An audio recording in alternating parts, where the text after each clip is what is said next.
नमः संस्कृता मित्रों, मैं पवन सर आज आपके सामने एक बहुत ही महत्वपूर्ण टॉपिक को लेकर के आया हूं। इसमें आप देखेंगे संस्कृत में अनुवाद कैसे करते हैं। बिल्कुल शुरुआत से अगर जिसको बिल्कुल भी ना बनते हो, वास्तव में अगर वीडियो अच्छे से देखिएगा, समझिएगा तो आपको बिल्कुल क्लियर हो जाएगा। बिल्कुल बेसिक से बताऊंगा मैं, ठीक है। चलिए देखते हैं। पहले उसके दो चार जो नियम हैं, उन नियमों के बारे में हमें जानकारी रखना है कि हमें क्या सावधानी बरतनी है, ठीक है। चलिए देखते हैं। तो संस्कृत में जो अनुवाद करते हैं हम जब, तो उसके लिए पहली बात ये जानना जरूरी है कि सबसे पहले हमें कर्ता के लिंग, वचन और पुरुष की जानकारी होना चाहिए। जो हमारा कर्ता होता है ना, कर्ता का मतलब हो गया जिसके द्वारा कार्य किया जाता है, ठीक है। जो कार्य कर रहा है, पहले तो हमें ये जानकारी होना चाहिए कि इसका वचन कौन सा है, लिंग कौन सा है और किस पुरुष से ये संबंधित है, ठीक है। पहली बात सबको समझ में आ गई। चलिए दूसरी बात देखते हैं। तो दूसरी बात है आपके सामने कि जिस पुरुष, और जब हमने जान लिया कि कर्ता इस पुरुष और इस वचन का और इस लिंग का है, तो ऐसी स्थिति में क्या करना है हमें कि जिस पुरुष और वचन का कर्ता होता है उसके साथ उसी पुरुष तथा वचन की क्रिया लगाते हैं, ठीक है। यानी जिस पुरुष का या जिस वचन का या जिस लिंग का हमने कर्ता पाया, तो उसी के साथ क्रिया भी उसी के जैसी ही लगेगी, ठीक है। इसके बाद तीसरा पॉइंट देखिए क्या है। तीसरा पॉइंट है आपका, क्रिया पर कर्ता के लिंग का कोई प्रभाव नहीं पड़ता। क्रिया जो होती है, कर्ता जो है उसके लिंग का, चाहे वो स्त्रीलिंग हो, चाहे पुल्लिंग हो, चाहे नपुंसक लिंग हो। इससे पहले हम वीडियो में पुरुष, वचन, लिंग सबकी चर्चा कर चुके हैं ना, ठीक है। तो कहने का तात्पर्य है कि क्रिया पर कर्ता के लिंग का कोई भी प्रभाव नहीं पड़ता है। कह सकते हैं तीनों लिंगों के लिए एक ही क्रिया होती है, चाहे वो पुल्लिंग हो, चाहे स्त्रीलिंग हो, चाहे फिर नपुंसक लिंग हो, ठीक है। इतना ध्यान रखिएगा। तीन बातें हो गई आपकी। चलिए चौथी बात है, संस्कृत में केवल प्रथम पुरुष के कर्ता पर, संस्कृत में केवल प्रथम पुरुष के कर्ता पर, क्लियर हो गया, लिंग का प्रभाव पड़ता है। क्या है आपका, संस्कृत में केवल जो प्रथम पुरुष का कर्ता होता है ना, उसी पर लिंग का प्रभाव पड़ता है। और मध्यम पुरुष, उत्तम पुरुष के कर्ता जो है वो तीनों लिंगों में एक समान रहते हैं, ठीक है। चलिए अगली बात देख लें। अंतिम बात है, देखिए एक इंपॉर्टेंट बात है, वर्तमान काल की क्रिया में, वर्तमान काल की क्रिया के साथ यदि हम इसम का प्रयोग करें, क्या करें, इसम का प्रयोग करें, तो उसे भूतकाल में परिवर्तित किया जा सकता है। जैसे हमने लिखा रामः पठति, यानी कि राम पढ़ता है, ये तो वर्तमान काल है, लट लकार है। लकार भी मैंने आपको सभी 10 लकार पिछले वीडियो में बदला दिए हैं, ठीक है। तो पढ़ता है, वर्तमान काल है। अब पढ़ता था करना है यदि हमें, तो ऐसे भी हो सकता है इसका कि रामः पठति इसम, क्लियर हो गया। यानी इसम का तात्पर्य होता था, थी, थे। इतना तात्पर्य समझ में आ गया सबको। यानी कि हम वर्तमान काल की क्रिया भी बनी रहेगी और इसम लगाने से वह क्या हो जाएगा, भूतकाल हो जाएगा। तभी अभी एक बात बनाएंगे जब चर्चा करेंगे। चलिए इसमें मोटे तौर पर आपको दो तालिकाएं याद करनी है। एक मैंने ये बना रखी है और एक ये बना रखी है, ठीक है। इसमें आपने एक तालिका बहुत छोटे से ही पढ़ते आ रहे होंगे, जैसे आपका साह, ठीक है। ये तो बहुत जरूरी है। तौ ते, साह तौ ते, साह माने होता वह, क्या होता है वह। तौ माने होता वे दोनों या फिर वह दोनों, ठीक है। वे दोनों या फिर कह सकते हैं वह दोनों, ठीक है। समझाने के उद्देश्य से मैंने पहले से नहीं लिख रखा है, टाइम लगेगा, वीडियो बड़ा हो रहा कोई बात नहीं, लेकिन समझ में आना चाहिए, ठीक है। ते माने होता है आपका वे सब या फिर कह सकते हैं वह सब, ठीक है। इसके सह तौ ते, तुम, तुम माने होता है तुम, युवाम और यूयम,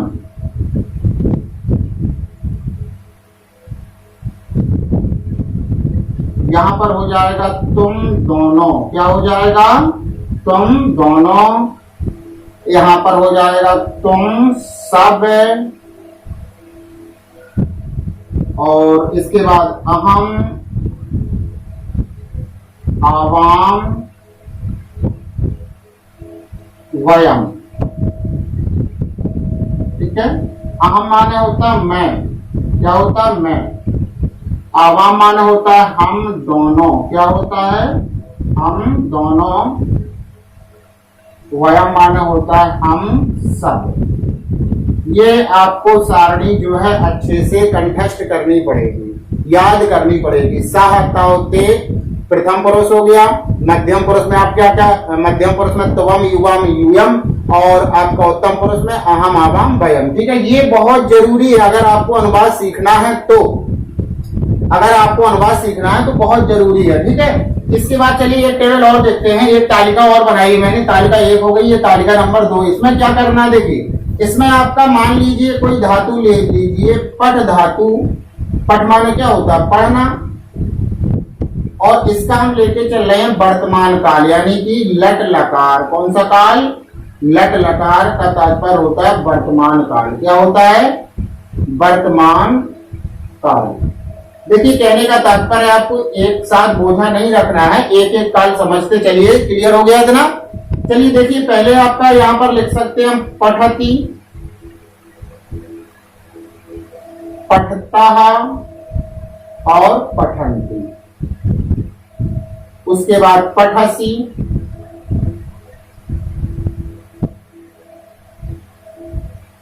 पठता, पठत, पठामी,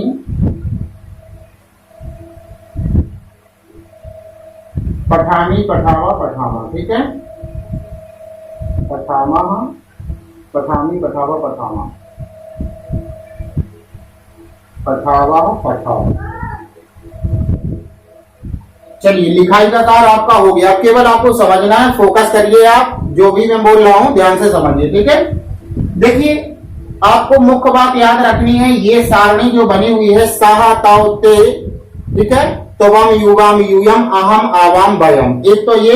इसके बाद वर्तमान काल का कोई भी बात हो आपका, अब इन दोनों की सहायता से आप उसे पूर्ण कर सकते हैं, केवल कारकों का उपयोग किए बिना। जब कारकों का उपयोग वाली बात बताएं, एक दिन बताऊंगा कोई भी, तो उसमें भी आपको क्लियर हो जाएगा। ठीक है, तो कहने का तात्पर्य आपका इसमें क्या ध्यान देना है आपको, वर्तमान काल है ये, अभी भूतकाल भविष्य काल आज्ञार्थक चाहिए के अर्थ में अलग बात है, केवल आज वर्तमान काल की बात कर रहा हूं क्योंकि शुरुआत है आज। ठीक है, तो कहने का तात्पर्य आपका ये याद रखना है, पठती, पठता, पठंती, पठसी, पठथा, पठत, पठामी, पठावा, पठामा। ठीक है, तो ये वर्तमान काल है। अब देखिए, अब कहने का तात्पर्य आपने इतने धातु रूप पढ़े होंगे, तो पढ़ धातु थी, ये कौन सी धातु थी, पढ़ धातु। अब यदि आपको कोई भी लिख धातु करना है तो लिखती, लिखता, लिखंती, लिखसी, लिखता, लिखन, लिखामी, लिखावा, सब इसी से बद धातु, बदती, बदती, बदता, बदंती, बदसी, बदता, बदत, बदामी, बदा, बदामा। ठीक है, कोई भी धातु हो आपकी, जितनी भी इस टाइप की धातु है, क्योंकि धातु 3 तरह की होती है, मैंने बताया भी है आपको। ठीक है, तो ना देखा हो तो वीडियो में जाकर के देख लें, अभी खैर इसकी चर्चा करें, ज्यादा ना टाइम बर्बाद करती। देखिए अब जैसे कोई भी बात है आपका, चलिए अनुवाद अब देख लें, एक दो अनुवाद समझ में आएगा आपको क्लियर। देखिए पहली बात जैसे लिखा है, वह है पढ़ता है, बस छोटा सा सब लोग बना देंगे, वह है पढ़ता है, लेकिन फिर भी मेरा कर्तव्य बतलाना, वह पढ़ता है। देखिए वह है, आपको मैंने कहा ये तालिका आपको याद रखना है ना, तो क्या लिखा है, वह पढ़ता है, तो वह देखना है कहां है, तो वह साह, क्या हो गया आपका साह। क्लियर हो गया? अब ये देखिए हमने साह कौन सा वचन कौन सा पुरुष उठाया, तो प्रथम पुरुष और एक वचन। तो पढ़ना पढ़ माने होता है, इतना तो सबको पता है, लेकिन अब प्रथम पुरुष, देखिए पढ़ना के भी वर्तमान काल में 9 रूप है, यहां भी पढ़ना है, यहां भी पढ़ना, सब पढ़ना है। समझ में आ गया? कुछ लोग तो क्या करते, कुछ भी लिखा हो, पढ़ना लिखा हो, पठती लगा देते, लेकिन नहीं, ऐसा नहीं करना है। हालांकि संस्कृत बात अंग्रेजी से आपकी सरल है, लेकिन समझना है उसे बस। ठीक है, तो देखिए क्या लिखा है, जैसे पठती है आपका प्रथम पुरुष एक वचन, नहीं तो लेना हमें सा की जगह, देखिए सा के साथ पठती आएगा, तव के साथ पठता आएगा, ते के साथ पठंती आ जाएगा। तवम के साथ पठसी और युवम के साथ पठता, यूयम के साथ पठत। अहम के साथ आएगा पठामी, आवाम के साथ आएगा पठामा, वयम के साथ आएगा पठामा। यहाँ पठावा क्षमताम तो यहाँ पठामा। ठीक है, तो कहने का तात्पर्य आपका हमने सह उठाया प्रथम पुरुष का एक वचन से। ठीक है, अब इस सारणी में भी आइए प्रथम पुरुष और एक वचन, क्या मिला आपको? पठती। तो लिख दीजिए सह पठती। क्या हो गया? सह पठती। क्लियर हो गया इतना?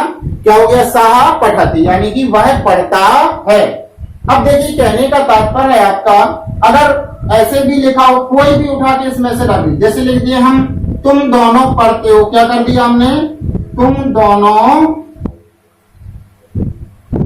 पढ़ते हो। क्या लिख दिया हमने? तुम दोनों पढ़ते हो।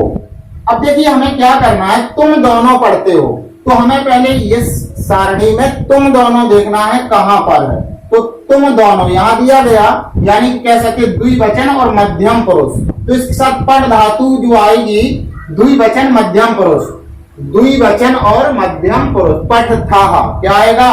पठ था। तो तुम दोनों का माने होता है युवाम,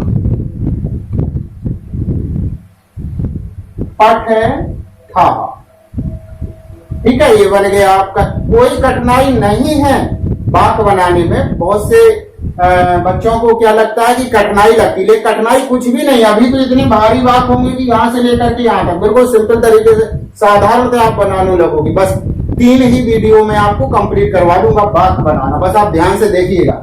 एक बात आज अच्छे से समझे रखिएगा कि हमने क्या कहा आपसे कि सबसे पहले देखिए कर्ता जो है वो किस वचन का है, किस पुरुष का है। समझ में आ गया? किस लिंग का है। तो हमने देखा वह जो था वह क्या है? एक वचन है, वो प्रथम पुरुष है। ठीक है, वो पुल्लिंग है।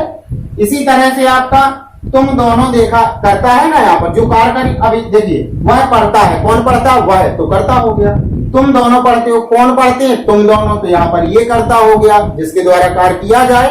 और क्रिया क्या होती है? जिसके द्वारा कार्य का करना पाया जाता है वो क्रिया होती है। ठीक है, तो कहने का तात्पर्य आपका अब बन गया तुम दोनों पढ़ते हो। कुछ नहीं करना है, जहां से जिस पुरुष वचन से इसे उठाइए उसी पुरुष वचन से यहाँ पर उठाइए। लेकिन आपको ये 2 टेबल ये तो करना ही करना है। ये कर लीजिए, वर्तमान काल की धातु आपकी समाप्त मेरी तरफ से। समझ में आ गया? तो कहने का तात्पर्य आपका हो गया युवाम पढ़ता। अब देखिए कोई भी, जैसे हम ऐसा भी लिख सकते हैं मैं पढ़ता हूं। देखिए आज केवल पढ़ धातु की बात कर रहा हूं, मैं पढ़ता हूं।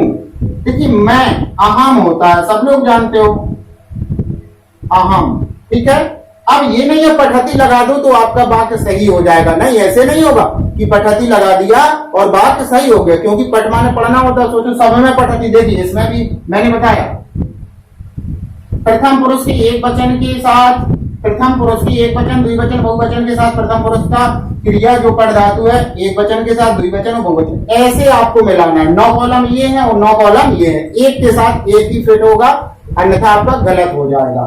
किसी के साथ दूसरी रख देंगे तो आपका तात्पर्य हिंदी में बदल जाएगा उसका। ठीक है, तो मैं पढ़ता हूं, अहम हो गया। अब मैं कहां से उठाया हमने? एक वचन और उत्तम पुरुष। तो इसमें भी देख सकते हैं हम एक वचन और उत्तम पुरुष। तो क्या लिखा? पठामी, अहम पठामी। चलिए अपन ने क्या देखा आज? सबसे अच्छी बात यही रही कि आपको ये टेबल अच्छे से याद करना है। पहले समझ लो, अच्छे से याद करिए, एक ये टेबल और एक ये वाली टेबल, दोनों सारणी आपको क्या करना है? कंप्लीट करना है। अगर ये दोनों सारणी कंप्लीट हो गई तो वाक्य बनाने में कभी भी प्रॉब्लम का सामना नहीं करना पड़ेगा, कोई भी दिक्कत नहीं आएगी। ठीक है, तो मैं पढ़ता हूं हो गया अहम पठामी। देखिए कोई भी बात ले लीजिए आप।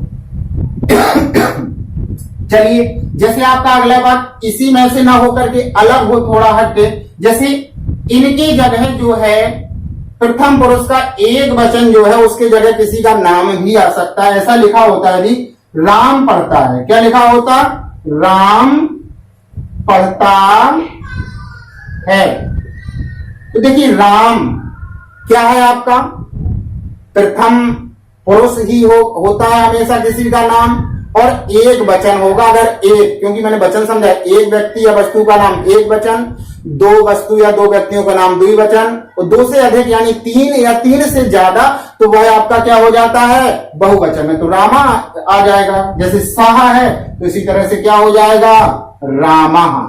अब देखिए इसी में तुलना करना है आपको राम को, ठीक है। तो प्रथम पुरुष का एक वचन, तो प्रथम पुरुष का एक वचन क्या, पठति, तो क्या बन गया आपका, रामः पठति।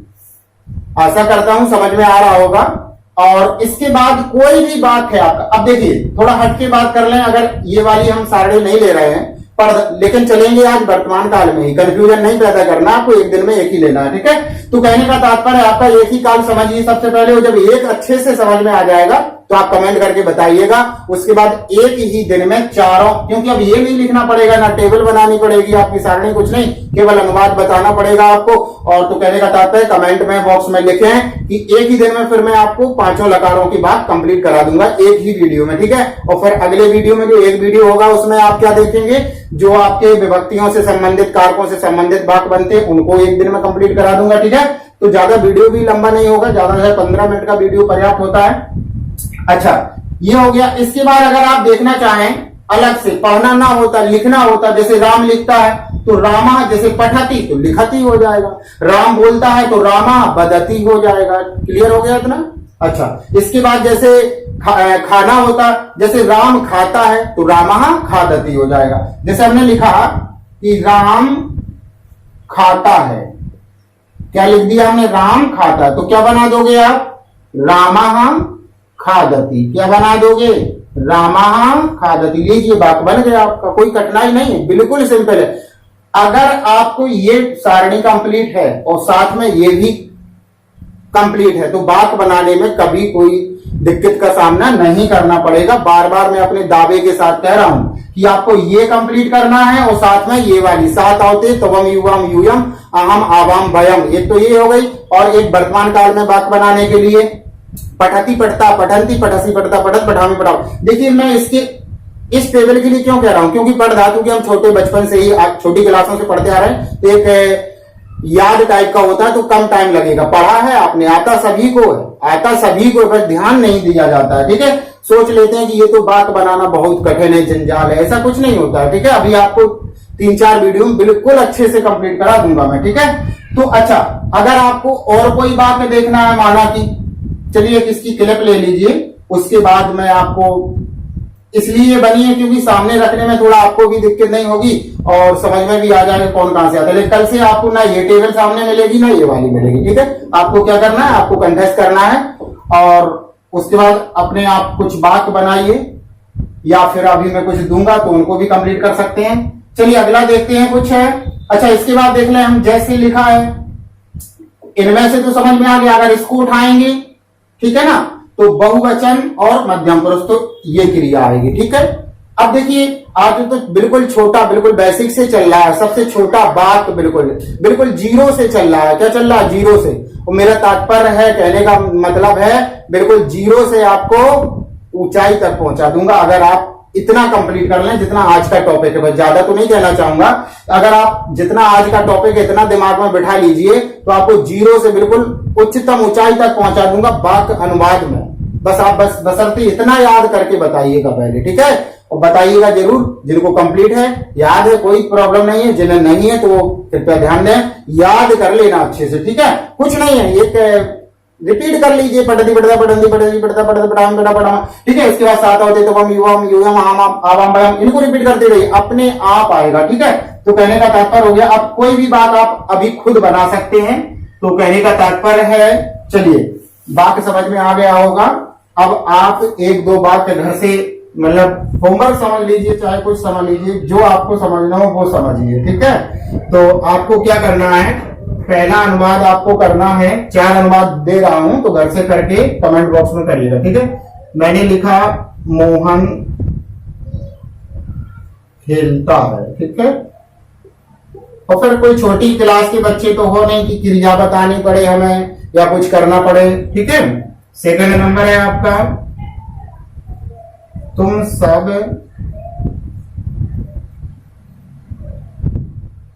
दौड़ते हो,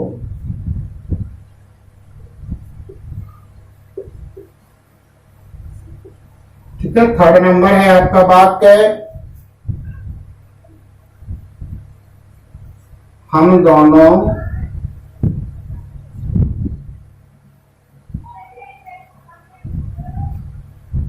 दोनों खेलते हैं। ठीक है, खेलना हो गया। चलिए, हम दोनों बोलते हैं।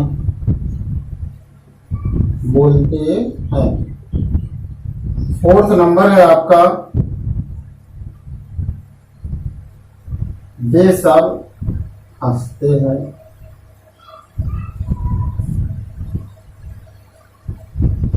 फिफ्थ नंबर है आपका, राधा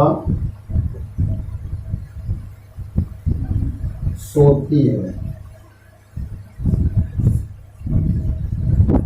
ठीक है, 5 वाक्य है। दिख ना रहा हो तो आप नोट कर लें। मोहन खेलता है, तुम सब दौड़ते हो, हम दोनों बोलते हैं, वे सब हंसते हैं, राधा सोती है।